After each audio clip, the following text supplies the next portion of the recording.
parts that you can actually move within the mount. And that was also very challenging on Java as well. We had a lot of bugs, like we had a lot of trails of bugs, and most of the bugs were actually like relating to that component. But we got that ready, so that's good. Yeah, and the camels are so cute. I'm not gonna lie. Their little ears. It's the ears. It gets me every time, the animation there. Let's see. Yeah, where was that? You go ahead. Oh, sorry, Mish. I think for every update, there's a whole lot of stuff that goes on behind the scenes. As a Minecraft fan for a long time before working at Mojang, it's difficult to appreciate just how much work goes into a lot of this stuff. As far as 1.20 and technical challenges, for the Realms team, we had an interesting bit with the sniffer because we wanted to test the sniffer on Realms to make sure it worked properly. But we didn't want to reveal the sniffer yet to players. We were kind of like waiting for the right moment to show it off. So there was some tricky parts in getting the sniffer on the realm, but also having it hidden behind a feature toggle and not revealed. The 1.20 wasn't nearly as dramatic as Caves and Cliffs Part 2, though. When all the chunks in the world are 50% bigger, that was a lot of work to make sure, hey, our server is still going to be able to run the game with these much larger world, 50% more data in the world, roughly. So that was a whole lot of work. Lots of people across the studio working together to make that happen. Very excited, though, with our new terrain. Oh, it feels so epic every time I go on an adventure. Yeah, I remember we had an AMA last year, and one of the questions was like, what's the most technically difficult thing you did without fail? They were like, oh, making the world size much bigger. Like, by far, that was the most difficult thing I had to deal with. So I am not surprised to hear that brought up again. So speaking of technical limits, go with a little seg here. We have a question that was posted on our Instagram that more than a few people liked it as well. So a number of people are interested in this. So it reads, okay, I really need you guys to address if you will be raising the player limit on Realms. I have loads of friends who've told me they'd even pay more for the subscription if it meant more than 10 of us can be on at once. Please let us know if you plan to implement a solution. Thanks so much. I love this question. I love the enthusiasm for more players on Realm. So we would love this as well. There's kind of 3 big feature requests that people make about Realms often. So I like listening to the community. I like hearing what people are passionate about Realms. And it's always, I want more players. I want more render distance. And sometimes the third one, I want more simulation distance. I want my chunks to tick farther away from where players are.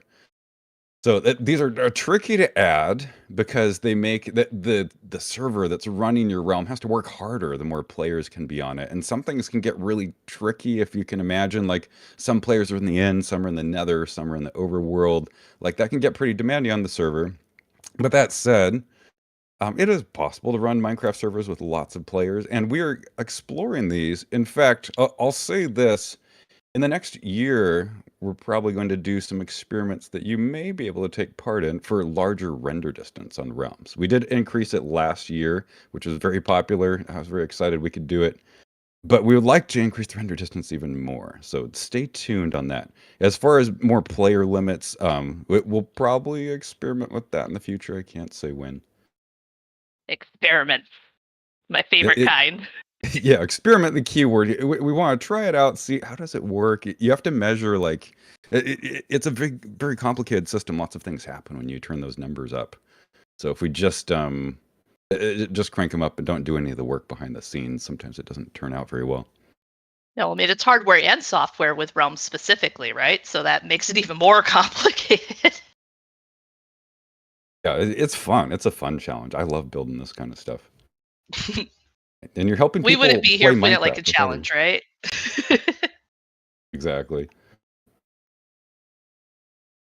All right, gonna switch up gears a little bit because I really love this question, and since we have Sarah here, like I definitely want to make sure that she can give her thoughts here. So this is a question on our Discord, and it says, for the pixel artists, what is your favorite feature you made pixel art for in this update? Oof, it's tough to say. Yeah, because I feel like, of course, I love the sniffer. That was a lot of fun to work on. all the like the different plants that related to that were a lot of fun too, especially researching them and like trying to figure out what would work visually like in game. I think archaeology was kind of fun with the decorated pots and coming up with the different patterns and stuff that would work on like a 16 by 16 canvas. I don't know, I feel like that's what always appeals to me with pixel art is it could be a bit of a challenge to convey different things. So with archaeology, conveying different like iconography and stuff was a lot of fun.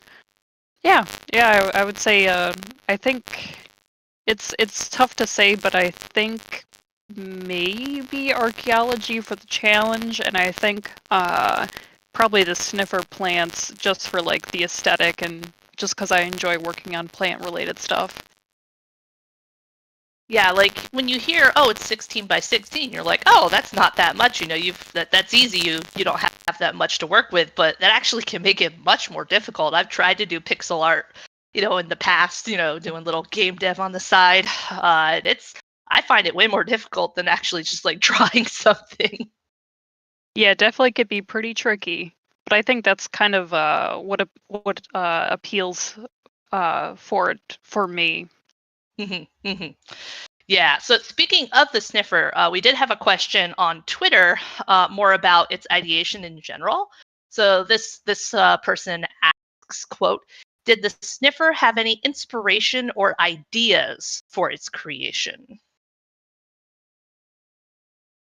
So technically, I did not do the conceptual stuff for the sniffer. I had come in and did texture work and stuff related to that.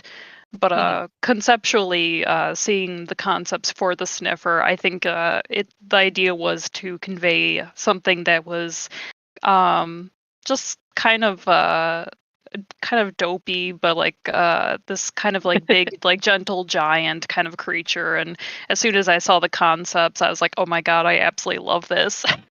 So yeah, cute. yeah, it's definitely a fun creature for sure. Yeah, no, Sniffer is definitely like it blew the mob vote up. I mean, people really love the Sniffer. We did have one question from Twitter. It's half a question and half a request for help, which, I know some of the folks in here are pretty savvy at Minecraft, so maybe we can kind of help them out a little bit. So this question is, why did you make the Sniffer egg a 6% chance of finding? I've drowned 87 times. Which I feel very bad for them. I also tend to drown when trying to find stuff too, so I feel their pain. So was there kind of like, a reason behind having, these ruins and these sniffer eggs be so, not easy to just run out and grab really quick? And if anybody has any, suggestions for this poor person to figure out how to stop drowning when they're finding them, I think they'd appreciate that too.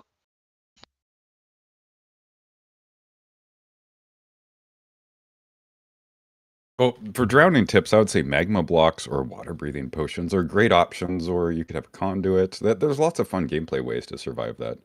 I think this update, I'm sure people in the vanilla team will talk more to it, was really about exploring and having adventures and roaming the trails and the tails. So I think if there were sniffer eggs in every single chest in, underwater, like you wouldn't explore and have as much of an adventure.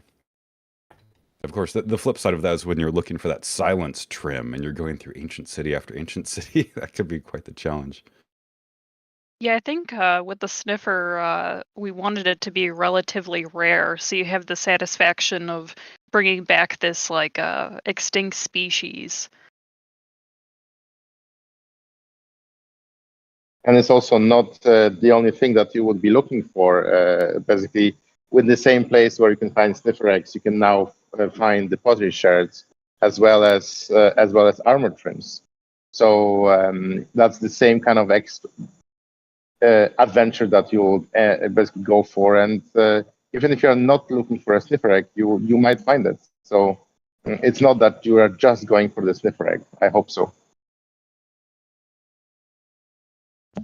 That is true. There is a lot to find in those now, which is awesome and makes braving the waters and going far away from your base definitely worth it.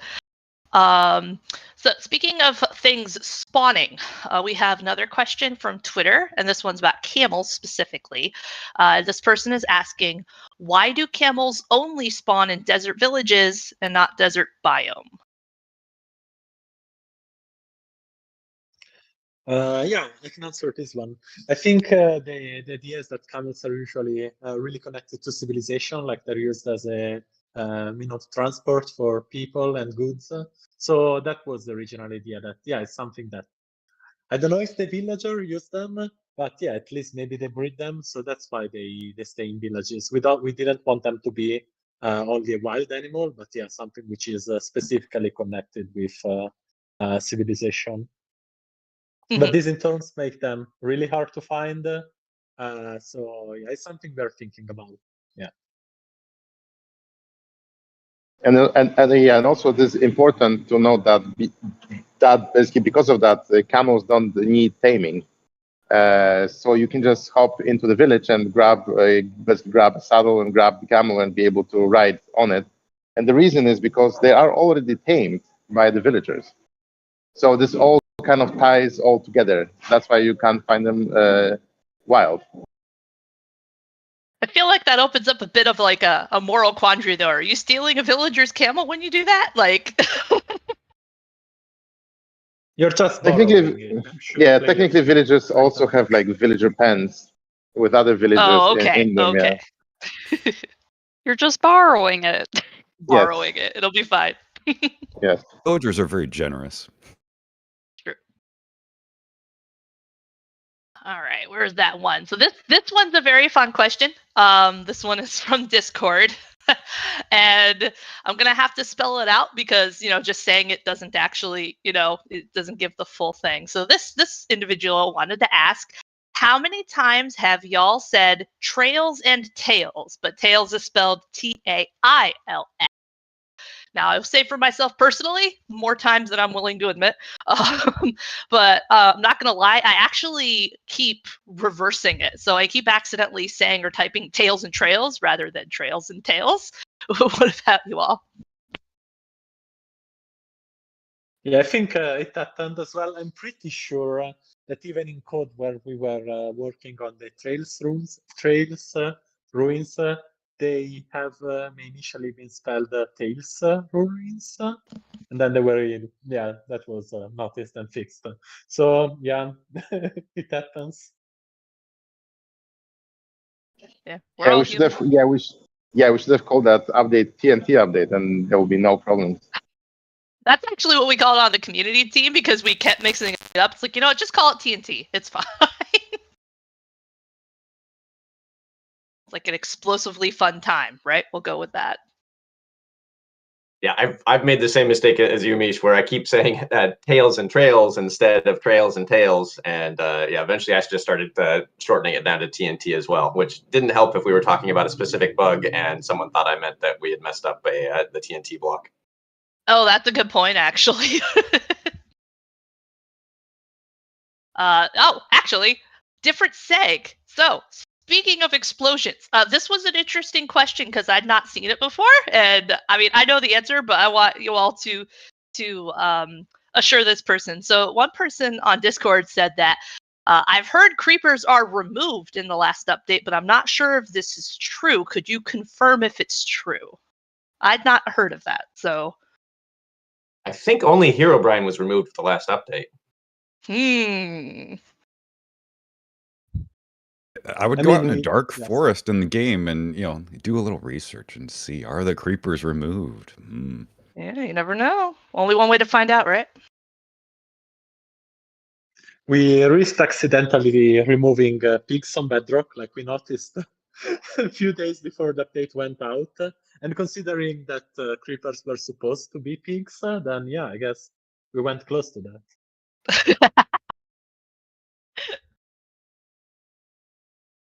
Where's that one question? Oh yeah, this one was really fun because this is more kind of like about the thought process behind adding things to the game. So this is another question from our Discord. When adding any block set to Minecraft, do you all aim to introduce new colors / hues to the game for builders to work with?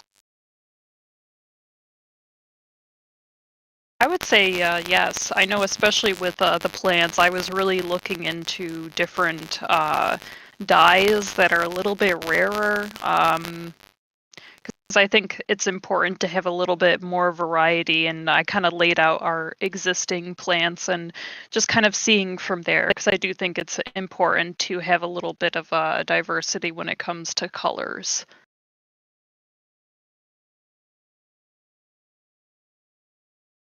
I know Japa, our lead texture artist, shared a lot of his texture work, particularly for caves and cliffs, like redoing the ores. There was a lot of discussion around like colors and designs, and if you're colorblind, like, can you distinguish the ores? And so there's lots of thought that goes into it. I enjoy watching. Yeah, that actually brings to mind a question that I had read, but unfortunately didn't copy down here, about the suspicious sand in relation to folks who are colorblind. So when it does come to the accessibility features like color blindness and things like that, just is there kind of a process behind that? Does anybody here kind of really work with people on that to make sure that we're able to let as many people as possible enjoy the game?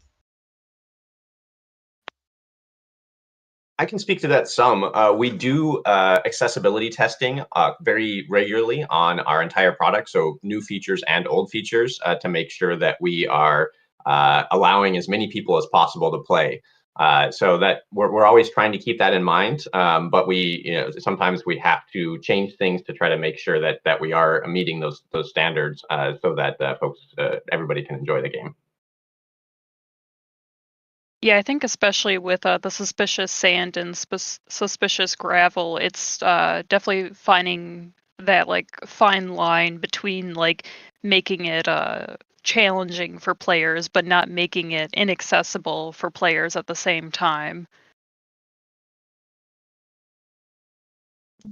Yeah, no, I know that's something a lot of people keep in the foreground of their mind with this stuff because we want as many people to play as possible.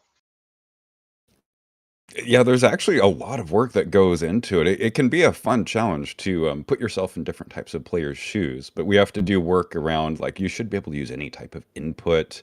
If you're visually impaired, you should still be able to navigate and figure out what's going on. And like colors, some people see colors differently. There's different tools you can use to see your application as different people would see it, which is really, it can be really enlightening. And then there's globalization. Different colors mean different things in different parts of the world. And Minecraft is a global game everyone plays, so you have to broaden your perspective sometimes. Mm-hmm. And me working with Java Triage and basically triaging bugs, we also put a lot of effort into making sure that bugs that affect accessibility are basically triaged very high and are very important. And always, like, basically we cannot find all the like different player types and like different player restrictions that they need to face. So going through bugs actually often enlightens us, and like, oh, what if like we use a brush left-handed and stuff like that. So yeah, on the bug triage, I know that when looking through bugs, accessibility issues are extremely important, and we always put them on the top of the list. Mm-hmm. Yeah, so I know that like we're talking about player experience right now, and we have one person on Instagram who asked a question. They said, "Hey Mojang or Mojang." I know there's a debate about which one do you say depending on where you live and things like that. 7 years ago was 1.10, and 7 years ahead might be 1.30. What aspects of the player experience are you focusing on improving? Now, that's a broad question, but I know a lot of you here really think about that a lot. So,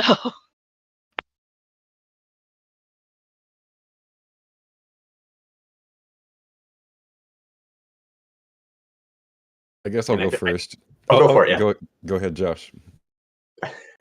I mean, I don't want to be sarcastic here, but we really are looking always at all parts of the game. But I would say that each major update, we really look around the features that support new changes. So with the camel coming in, we really look at mounts in general and the desert and some of the areas you might use such a new animal type. But overall, we're always looking and listening to player feedback and trying to improve all aspects of the game. So it's interesting. We've always got a bunch of different experiments and different explorations going on. And then each major update will kind of see different areas come into focus as we start making improvements and additions. And we're always kind of looking across the entire game, trying to keep it as interesting and entertaining, both for new players and for players who are coming back just for those big updates.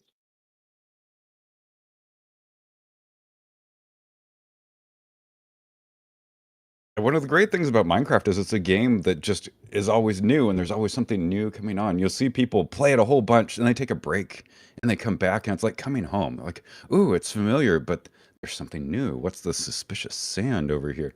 So I love that aspect of the game. As far as realms and thinking, where do we want to go? So one of the fun things about Minecraft is the community. Minecraft has an amazing community, and there's some incredibly creative people, and lots of people play multiplayer Minecraft together, and they've built their own mods and tools and server software and stuff. So it's fun to look at, hey, what do the Minecraft community people envision playing multiplayer Minecraft, and how can we adapt that to Realms? How can we make things even more valuable for our players and take them into new Minecraft adventures? 1.30, I would love to see. I have lots of ideas. Yeah, I thought it was like, yeah, I want to go that far. Let's keep going. All right, so one last kind of like harder question, like a harder hitting one. We're going to have a fun one right before we sign off in 10 minutes. But this one is a Java specific question, and it was posted on our Instagram. And this player would like to know, why is Redstone different for Java and Bedrock? Wouldn't it be simpler to make Redstone function the same throughout platforms?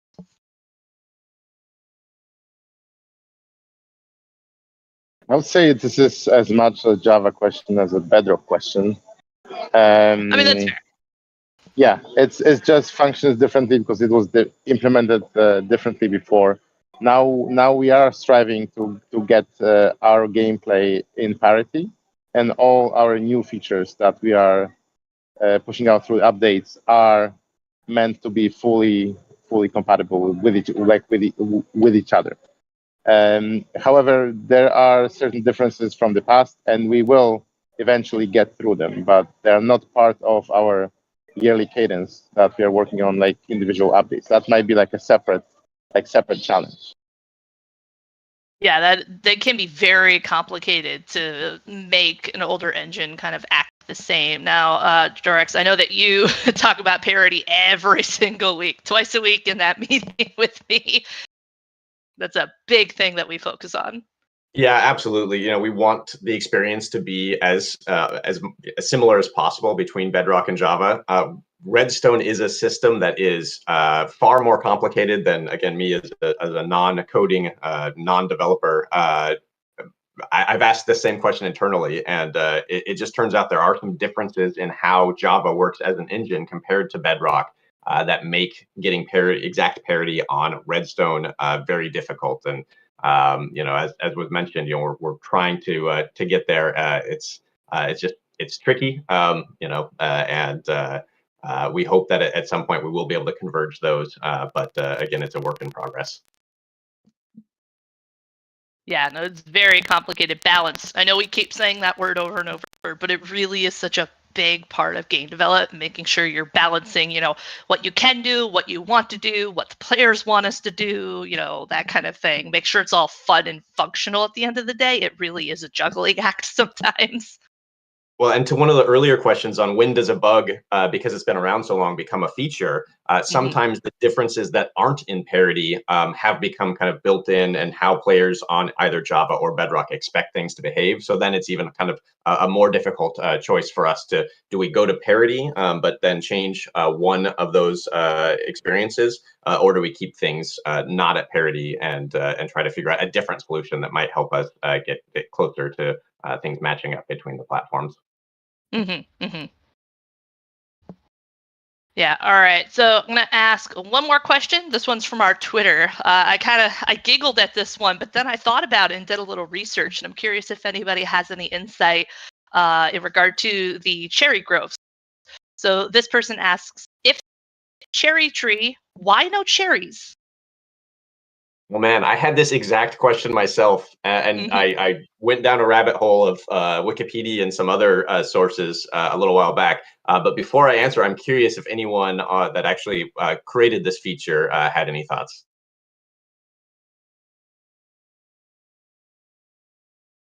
I also went down that rabbit hole, so.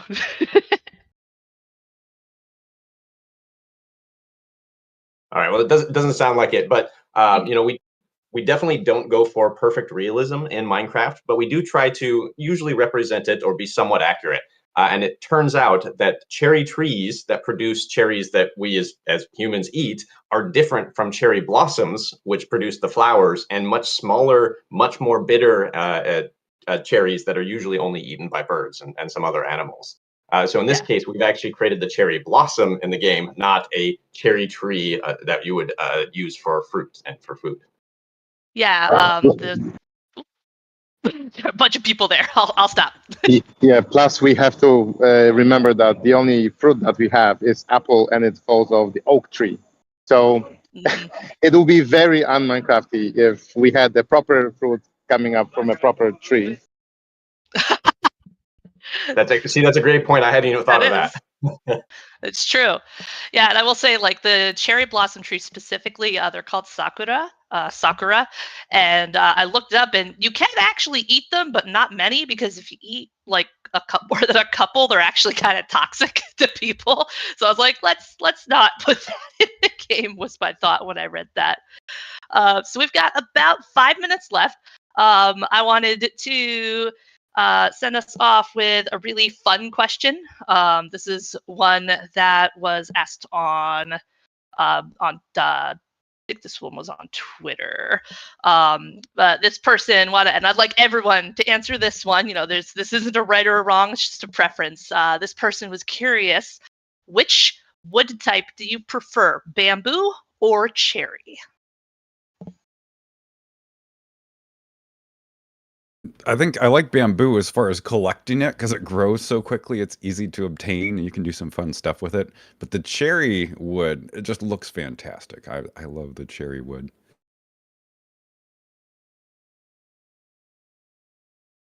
Yeah, I think for me the cherry wood is probably my favorite. I do really like the bamboo wood for some of the different aesthetic things like the trapdoor and things like that. Like it looks phenomenal. But yeah, for me, I'm oddly enough pretty fond of like the more colorful like wood types, like the warped or like nether planks and things like that. So having nice, pretty pink planks is very, very nice. Yeah, I'm with you on that. I love the accent color of the cherry wood, and bamboo has some cool uses. I love the new raft, but yeah, if I'm going to use it for a house, I like that cherry wood.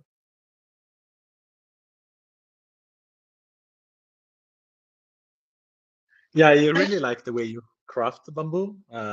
With the fact that you have to gather it, then you have to pack it together, then you have to strip it. I think that's really cool. But yeah, I'm gonna go with cherry wood as well. I like the color, feels really special. And yeah, cherry wood. Sorry, bamboo. All right, Nimbom, you gonna break the streak here? Yeah. I'm all for the bamboo, and the reason is bamboo is the only wood that has a variant, which is the bamboo mosaic. Made efforts to make sure that's Well, I think you're cutting out there a little bit, at least for me. wood matches. So that's why I like bamboo more.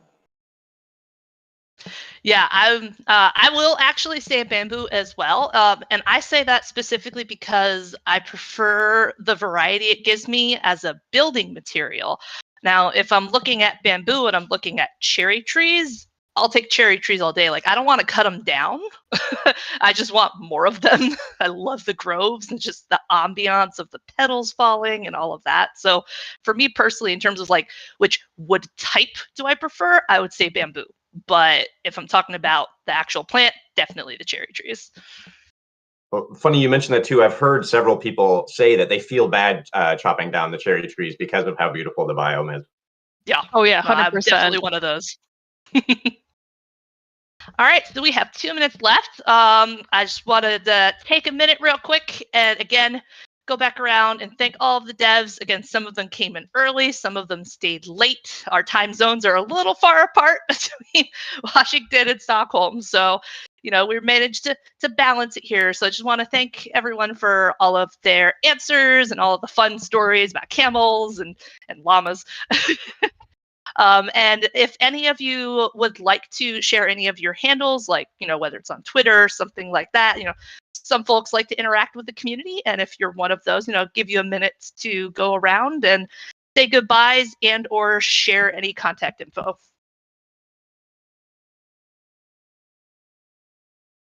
Yeah, thanks for running things, Mish. This was a lot of fun. My handle is CornerHardMC on Twitter, and then every place else it's CornerHard, the Reddit, Discord, Twitch, all those fun places. I don't really have any handle nor social, but yeah, it was really nice to be here. So thanks for tuning in.